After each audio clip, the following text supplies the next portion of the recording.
World War II is often remembered for its thunder, the roar of tanks, the shriek of dive bombers, and the relentless pounding of artillery across continents. Yet beneath the explosions and the clash of armies, another war unfolded in near-total silence, a shadow conflict fought in back alleys, embassies, safe houses, coded telegrams, whispers in cafes, and the dim corridors of intelligence headquarters. This was the war of spies, a struggle where a single forged passport could be more powerful than a tank. A single decoded message could decide the fate of thousands, and a single double agent could shift the direction of the entire war. It was a battlefield with no front lines, no uniforms, and no rules. And as you're about to discover, victory in this hidden war was every bit as decisive as victory in the battles that filled the history books. The world slipped into the spy war long before the first shots were fired in 1939. Intelligence agencies in London, Berlin, Moscow, Washington, Tokyo, and Rome had already begun quietly probing one another, looking for weaknesses, stealing classified documents, mapping potential targets, and cultivating informants embedded deep within rival governments. But once the war officially began, these agencies underwent a dramatic transformation. Suddenly, espionage wasn't merely about knowing what enemies were planning. Intelligence could determine whether a fleet sailed, whether a bombing raid succeeded, whether an invasion was attempted, and whether a nation lived or died. This was a world where analysts with pencils could be as deadly as soldiers with rifles, and where the wrong assumption could cost an entire city. In Berlin, the Abwehr, the German military intelligence service, struggled to meet Hitler's insatiable demand for certainty.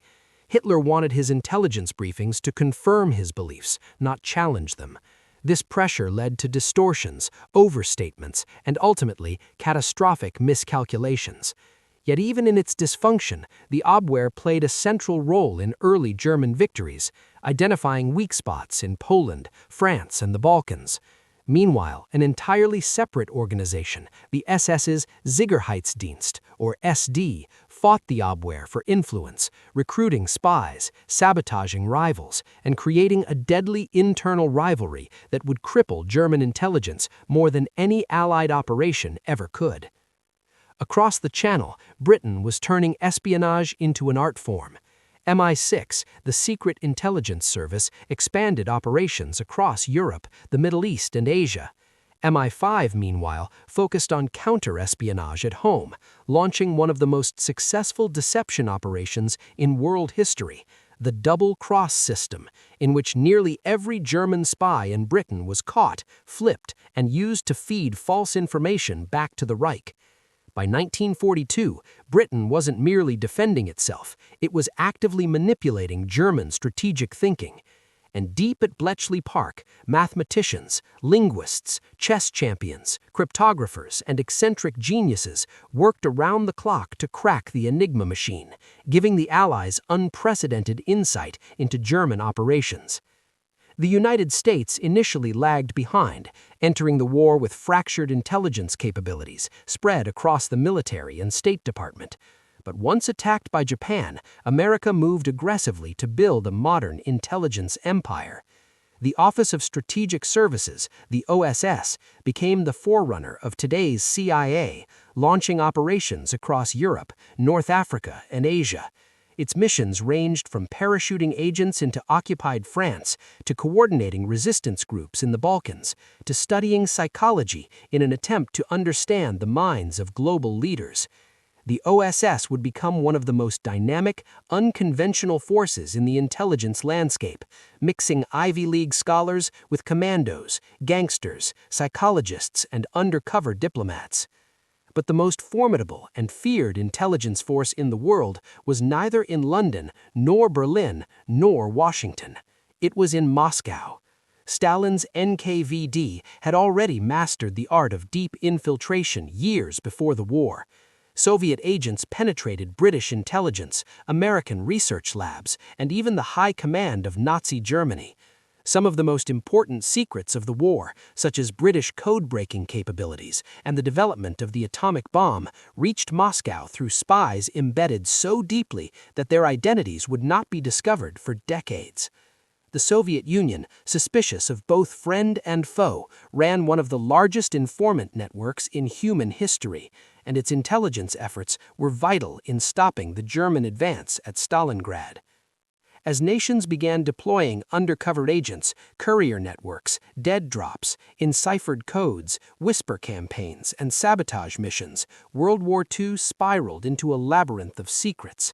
Each intelligence win or loss produced ripples across the broader war. A single intercepted message could mean the difference between a fleet surviving or sinking. A single misread report could send troops into an ambush, and a single double agent might mislead entire armies. This was a war where truth itself became a weapon, where deception was a battlefield, and where silence, not gunfire, was the most dangerous sound in the world. While armies marched across continents and fleets clashed on open seas, another map, one that most people never saw, was being drawn in the shadows. It wasn't marked with battlefields or front lines, but with safe houses, infiltration routes, clandestine radio stations, compromised embassies, and the web of agents who moved inside enemy territory like ghosts. In this world, a spy's greatest weapon wasn't a gun, it was anonymity, the ability to blend into a crowd, to memorize a false identity so deeply that even interrogation wouldn't break it, to move through cities where discovery meant torture or execution. The spy networks of World War II were massive, intricate, and often unbelievably fragile. A single careless comment could unravel months of planning. A single compromised courier could doom an entire resistance cell. And yet, these networks survived, adapted, and in many cases became some of the most powerful weapons of the war. One of the most remarkable examples of espionage during the war was the rise of the British double-cross system. It began with a simple but bold idea. Instead of merely arresting German spies who landed in Britain, MI5 would try to recruit them, convince them, turn them. Some were persuaded by patriotism, others by fear, others by money, and others by the promise of survival. Whatever the motive, the results were astonishing. By 1942, Britain had effectively captured every German agent operating inside the United Kingdom and had converted most of them into double agents. These agents fed Berlin a carefully calibrated mixture of truth and lies, guiding German assumptions while maintaining enough credibility to keep the Reich believing the information was authentic. This system, delicate as a spider's web, became one of the greatest strategic deception tools ever created. It set the stage for the misinformation that would later convince Hitler to divert divisions during the Normandy invasion, a decision that may have shortened the war significantly. But the Allies weren't the only ones mastering deception. In occupied Europe, the German Abwehr constructed its own networks, infiltrating resistance groups in France, the Low Countries, the Balkans, and the Soviet Union. Abwehr agents operated in a murky world of betrayals, bribes, blackmail, and coercion. Sometimes German agents pretended to defect to join resistance movements, feeding intelligence back to the Reich. Other times they penetrated Allied diplomatic circuits or intercepted radio communications. But the Abwehr had a fatal flaw. It was fractured, politically compromised, and constantly undermined by the rival SS, whose Sicherheitsdienst, or SD, sought dominance over German intelligence. Internal rivalry led to mistrust, miscommunication, and deadly bureaucratic fights.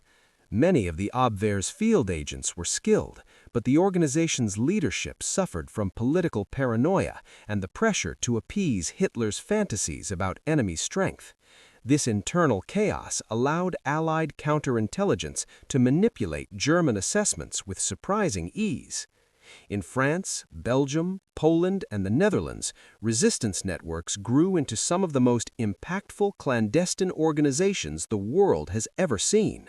The French resistance, for example, wasn't a single group, but a mosaic of factions: Gaullists, communists, nationalists, students, saboteurs, and ordinary citizens willing to risk everything. Their operations included cutting rail lines before German troop movements, passing intelligence on Luftwaffe bases, smuggling downed Allied pilots to safety, and coordinating sabotage with British SOE operatives. These networks moved intelligence through improvised couriers, farmers carrying notes sewn into jackets, teenagers transporting coded messages on bicycles, priests hiding radios in confessionals. Every bit of information could mean the difference between an Allied bomber squadron striking the right target or the wrong one. Success was measured in minutes shaved off German reinforcements, tanks redirected, or bridges destroyed before a retreat. Perhaps the most dangerous and unpredictable theater of espionage was the Eastern Front, where Soviet NKVD and GRU operatives fought a ruthless intelligence war against the advancing Wehrmacht. The Soviets deployed deep cover operatives, often posing as civilians, farmers, or railway workers, to report on troop movements. Others worked from within German-occupied cities such as Minsk, Kiev, and Smolensk, sending back intelligence through primitive and often improvised radio networks. Many were captured, tortured, or executed, but the Soviet intelligence machine was relentless. Its agents often provided early warnings of German offensives, including Operation Citadel, the Battle of Kursk, allowing the Red Army to prepare one of the most fortified defensive systems ever constructed. Soviet spy rings also infiltrated German industry and scientific networks, gathering early and frighteningly accurate information about German missile research at Peenemünde, which would lead directly to the first strategic bombing raid targeting the V2 rocket program. Meanwhile, in the Far East, Japan's intelligence services operated with a very different structure and philosophy. Tokyo's military dominated intelligence activities, with the Imperial Army and Navy each running competing networks throughout China, Indochina, the Pacific Islands, and Southeast Asia. Japanese operatives excelled at human intelligence, embedding agents in local populations and using cultural assimilation as a strategic tool. Meanwhile, in the United States, one of Japan's most effective espionage networks operated not through spies on the ground, but through signals intelligence, breaking diplomatic codes and monitoring political shifts. Yet, despite these strengths, Japan suffered critically from one massive weakness: underestimating American industrial capacity and misreading Washington's political resolve. Their intelligence assessments consistently predicted that the U.S. would negotiate rather than mobilize for total war, a mistake that would haunt Japan from Pearl Harbor onward. As these networks grew increasingly sophisticated, the actual front lines of the intelligence war expanded beyond human spies into the realm of radio waves, ciphers, and machines. Cryptographers became heroes of the invisible front, their victories often determining whether convoys lived or died. Codebreakers at Bletchley Park intercepted, analyzed, and decrypted millions of German communications, turning the secret heart of the Axis war effort into a source of Allied strength. Meanwhile, German cryptographers, believing their machines unbreakable, kept transmitting plans that unknowingly fed the British a constantly updating view of Axis strategy. It was a devastating vulnerability, one that would remain hidden from the Germans until the very end of the war. By the midpoint of World War II, the real front lines of the intelligence war weren't composed of trenches or bunkers. They were composed of words, numbers, codes, whispers, betrayals, and the quiet courage of people whose names history rarely records. The outcome of the war was increasingly shaped not just by soldiers on the battlefield, but by spies who carried nothing more than a forged document, a hidden radio, and a story convincing enough to stay alive. By 1943, the intelligence war had become as deadly and strategic as any battlefield clash. The focus shifted from gathering information to disrupting enemy operations, and this is where sabotage and deception networks proved their decisive power. Across Europe, the Allies began coordinated efforts with resistance groups to destroy railways, bridges, communication lines, and factories supplying the German war machine. Every act of sabotage was meticulously timed to coincide with military offensives, amplifying the effect of Allied operations. Trains carrying tanks and artillery disappeared into craters overnight. Key railway junctions were reduced to rubble. Factories producing ammunition and vehicles were left in smoking ruins. And yet, the stories of the individuals who risked everything to make this happen were rarely told. The resistance agents were ordinary people, farmers, students, civil servants who learned to handle explosives, coded radios, and clandestine networks with deadly precision. They understood that one misstep could result in execution or the annihilation of an entire cell. In many ways, the bravery of these clandestine operatives equaled that of soldiers in the field. Simultaneously, the use of double agents reached unprecedented sophistication. In Britain, the double-cross system was now running dozens of German spies, feeding Berlin carefully calibrated misinformation. These agents were instructed to transmit credible intelligence that appeared accurate but subtly misdirected German strategic decisions. The Allies' deception campaigns were most famously exemplified by Operation Fortitude, which sought to convince Germany that the main Allied invasion would occur at Pas-de-Calais rather than Normandy. Through carefully planted false information, decoy armies, dummy tanks, and even fake radio chatter, double agents manipulated Hitler and his generals into holding key divisions away from the actual D-Day landings. Historians now agree that this intelligence operation was crucial to the success of the Normandy invasion, demonstrating how espionage could directly alter the outcome of battles. Without these networks, the Allies would have faced a far bloodier confrontation and potentially prolonged the war in Western Europe by months. The Axis powers also attempted their own high-risk double-agent operations, though with mixed results. German Abwehr officers frequently tried to penetrate resistance networks or mislead Allied intelligence, yet they were hampered by internal rivalries and lack of trust. In some cases, German agents sent to the UK were quickly turned by MI5. In other cases, fake missions deliberately staged by the Allies confused the German command structure.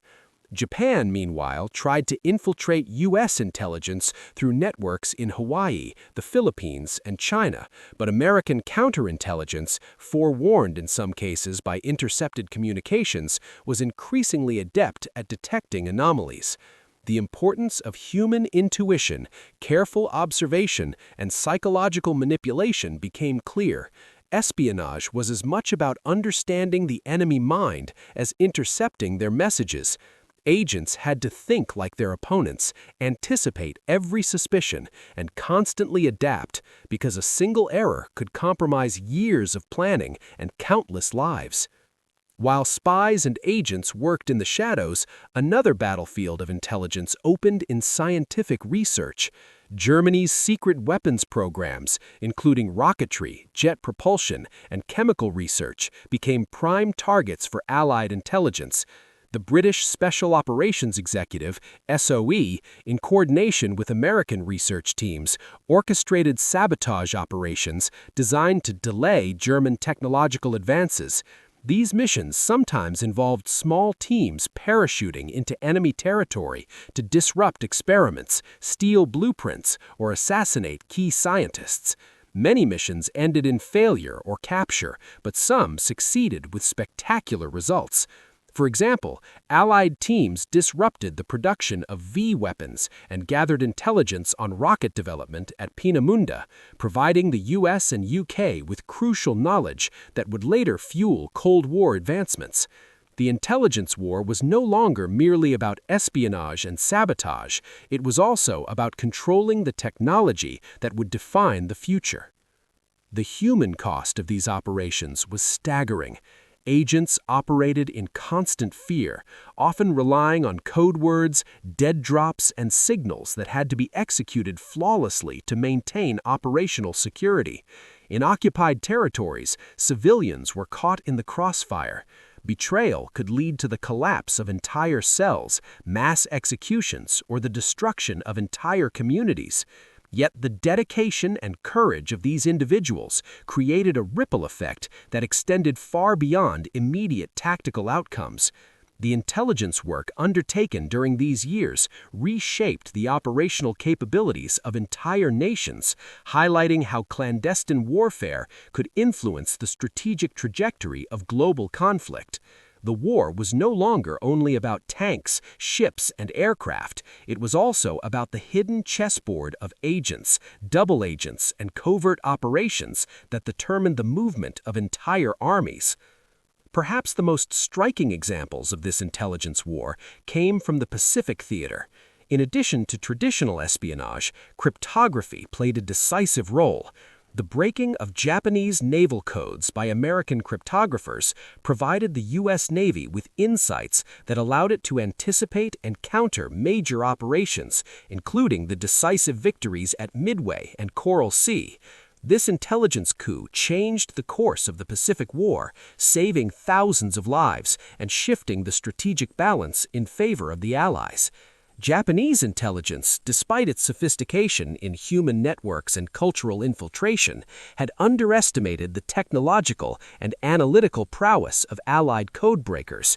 The resulting disparity in intelligence capabilities significantly contributed to Japan's eventual defeat. It also demonstrated a critical lesson. In modern warfare, mastery of information could outweigh numerical superiority, industrial output, or battlefield positioning. The spy war also produced dramatic tales of survival, betrayal, and heroism. Agents had to constantly improvise, often facing impossible odds. Couriers transported critical messages across thousands of miles, using trains, bicycles, or by foot, always aware that a single encounter with enemy patrols could mean immediate death. Some agents adopted multiple false identities, changing their appearance, voice, and demeanor to fit each mission. Double agents had to maintain credibility with both sides, often while fearing that their own handlers would discover their duplicity. Even those working behind desks, intercepting messages and translating codes, operated under enormous psychological pressure, knowing that a single error could cost thousands of lives. The cumulative tension created an environment where ordinary people were transformed into extraordinary actors, shaping history from the shadows. In many ways, the success of espionage operations during World War II foreshadowed modern intelligence methods. Techniques developed during the war, including the creation of double-agent networks, coordinated sabotage with local resistance, the use of cryptography and signals intelligence, and psychological manipulation, became the foundation for Cold War espionage and contemporary intelligence agencies. The lessons of secrecy, adaptation, and resourcefulness were learned the hard way, through trial, error, and the ultimate cost of human life. Yet, despite the immense risks, the work of these agents played a pivotal role in shortening the war, saving countless lives, and ultimately determining the fate of nations. As the war drew to its chaotic conclusion in 1945, intelligence operations shifted once again, from active sabotage and espionage to crisis management, post-war planning, and the retrieval of critical knowledge. Every spy network, every code-breaking team, and every resistance cell suddenly faced an uncertain future. The end of hostilities did not erase the stakes, it merely transformed them. Former agents found themselves racing against time to secure files, technology, and evidence before territories changed hands or records were destroyed. In Germany, the Allies' rapid advance caused frantic scurrying to secure research, factories, and intelligence assets. In the Pacific, Japanese operatives struggled to hide or transport sensitive materials from Okinawa, the Philippines, and the home islands. The decisions made in these final months would shape the geopolitical landscape of the post-war world, influence the early Cold War, and determine who held the keys to technological supremacy. Many of the most remarkable stories involved the seizure and protection of critical intelligence. In Germany, the Allies launched Operation Paperclip to extract leading scientists, engineers, and technicians, many of whom had been integral to secret weapons programs, rocketry, and aviation innovation. These men, once working under duress for the Nazi regime, now became pivotal players in American, British, and Soviet technological projects. Simultaneously, counterintelligence teams hunted remaining German spies and agents still active across Europe, attempting to prevent the final use of sabotage networks that could destabilize occupation zones or delay reconstruction. In Asia, U.S. and Allied intelligence officers worked tirelessly to secure Japanese codebooks, signals intelligence equipment, and scientific research. Every discovery, documents, cipher machines, experimental aircraft designs represented both tactical advantage and the raw material for post-war strategic planning. The stakes could not have been higher. The knowledge gleaned during these operations would underpin the first decades of nuclear research, jet aviation, and electronic surveillance. One of the most dramatic illustrations of intelligence influence occurred during the collapse of Nazi command in Berlin. As Hitler's Reich fell, radio communications disintegrated, and generals and ministers acted with increasing desperation. Allied intelligence operatives, having infiltrated communication networks and decoded key messages, were able to anticipate troop movements, locate hidden depots, and identify surviving German command structures. In some instances, covertly acquired intelligence prevented unnecessary bombings, safeguarded civilian populations, and enabled the liberation of concentration camp prisoners. The impact of years of espionage, decoding, tracking, and influencing was suddenly visible in the tangible outcomes of war: lives saved, cities spared, and chaos minimized. Intelligence officers who had operated in the shadows for years finally saw the visible fruits of their perilous work. The human dimension of the spy war became even more poignant in the aftermath. Many agents who had risked everything faced the uncertainty of recognition, secrecy, or disappearance. Double agents often remained uncredited, their work classified for decades. Local resistance fighters returned to lives forever altered by trauma, loss, and courage rarely acknowledged. Cryptographers and analysts continued to toil behind closed doors, their achievements hidden in declassified files only decades later. Yet the legacy of these men and women persists, not in medals, but in the enduring influence of their operations: the shortening of wars, the protection of populations, the preservation of critical knowledge, and the shaping of post-war geopolitics. Without their contributions, the world may have experienced far greater devastation, prolonged conflict, or a drastically different balance of power in Europe and the Pacific. The spy war also set precedents in ethics, governance, and international relations. Techniques perfected during World War II, code-breaking, psychological operations, undercover networks, and international intelligence collaboration would define Cold War doctrines. Agencies like the CIA, MI6, KGB, and Japan's post-war intelligence organizations were direct descendants of wartime operations. The wartime lessons of secrecy, misdirection, and the careful calibration of disinformation became standard practice, illustrating the enduring impact of a conflict fought as much with brains as with bullets. Moreover, the delicate balance between operational success and moral responsibility, deciding when to risk human life, when to exploit, and when to protect, became a cornerstone of modern intelligence ethics, rooted in the harrowing experiences of wartime agents. Perhaps the most compelling legacy of the real spy war lies in its stories of courage, ingenuity, and improvisation. Ordinary individuals, often overlooked in grand narratives of battles and conquests, shaped the course of nations from the shadows. Couriers braved hostile territories with critical dispatches, cryptographers solved seemingly unbreakable codes, and double agents manipulated powerful regimes with nothing more than clever strategy and nerve. Each risk, each clandestine operation, each coded message contributed to an intricate web that determined the pace and outcome of the war. While tanks, ships, and planes may dominate traditional histories, it is the human intellect, daring, and resilience of these unsung actors that underscores the true complexity of World War II. As we reflect on the lessons of the real spy war, the stories offer more than historical fascination. They illuminate the continuing importance of intelligence, strategy, and moral decision-making. Modern conflicts, global security challenges, and even technological espionage all trace roots back to the innovations, triumphs, and sacrifices of these wartime operatives. They remind us that wars are not merely won on battlefields, but also in the quiet, meticulous, and often invisible realm of information, insight, and ingenuity. The real spy war demonstrates that knowledge, cunning, and courage can reshape the destiny of nations, sometimes more profoundly than armies or navies ever could.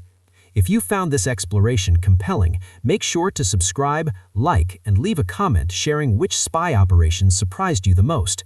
Every share helps uncover these hidden stories and keeps the memory of these brave individuals alive. Thank you for watching, and remember, history is often written in shadows, but its impact shapes the light of our present.